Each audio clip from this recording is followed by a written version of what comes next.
Salut, c'est Valentin, copywriter de LiveMentor. Comment fixer ses prix en freelance? C'est l'une des questions les plus importantes, que l'on soit débutant ou déjà avancé. C'est ce qui fait la différence entre un freelance qui cartonne et un freelance qui galère. Alors, il y a deux grands pièges à éviter. Le premier, c'est de surestimer ses revenus.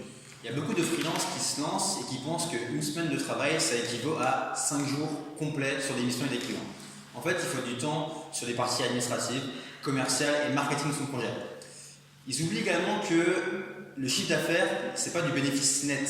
Il y a des taxes, des cotisations, environ 25% du chiffre d'affaires pour un entrepreneur, des coûts divers, logiciels, matériel, déplacements, espace de travail, etc., etc.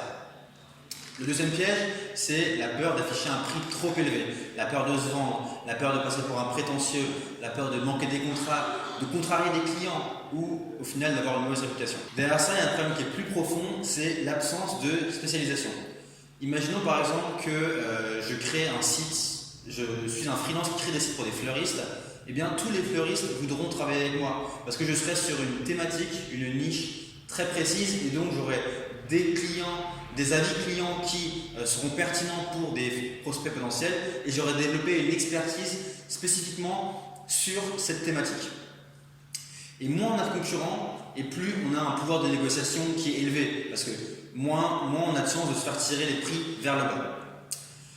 Donc comment sortir de ces deux pièges de fixer ses prix? On a une méthode qui s'appelle la technique du value pricing. En fait, ça consiste à penser son prix, non pas en fonction du nombre d'heures ou du prix de fabrication de notre produit, mais en fonction de la valeur qu'on apporte au client. En fait, il faut imaginer qu'un client il fait appel à un freelance pour deux choses. La première, c'est soit il veut gagner de l'argent, soit il veut arrêter d'en perdre. Et quelque part, il veut toujours résoudre un problème qu'il a. Donc, la première étape en démarche des prospects, c'est de bien cerner leurs problèmes, passer beaucoup de temps sur la phase de découverte, poser beaucoup de questions et essayer de comprendre comment est-ce que vous allez pouvoir l'aider avec vos prestations. Donc, quelle valeur vous allez lui apporter et ensuite, essayer de comprendre quel bénéfice concret il va retirer de la prestation.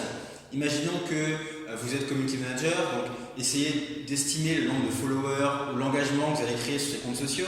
Si vous lui créez un site, essayez d'estimer le nombre de visiteurs que ça va ramener tous les mois. Si vous augmentez les conversions de son site, par exemple sur une boutique e-commerce, essayez de calculer le chiffre d'affaires additionnel que vous allez générer, etc., etc. Ensuite, ce sera à vous de calculer le prix de prestation sur ce bénéfice. Ensuite, une fois que vous annoncez le prix final de prestation de votre client, n'annoncez pas un seul prix.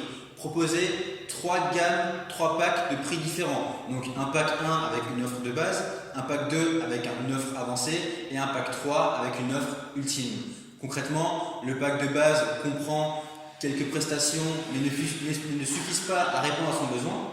Le pack 2, il comprend exactement ce que le client vous a dit et la solution qu'il attend. Donc en fait, c'est le pack 2 que vous allez essayer de vendre. Et le pack 3, c'est un petit peu l'offre ultime, beaucoup trop chère, mais qui sert à placer un prix élevé dans son esprit et en fait à le pousser à prendre le pack 2.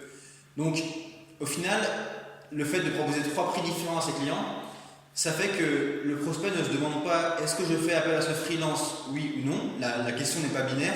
En fait, la question qui va se poser, c'est quel prix j'ai choisi, quelle offre j'ai choisi. Est-ce que c'est l'offre 1, l'offre 2 ou l'offre 3? Et en fait, ça change tout parce qu'on inverse le rapport de force avec son client. Et donc au final, on est gagnant. Merci d'avoir regardé la vidéo. Si ça vous a plu, n'hésitez pas à nous laisser un pouce bleu juste en dessous. Laissez-nous également des commentaires pour partager à la communauté vos astuces et vos conseils pour votre projet en ligne.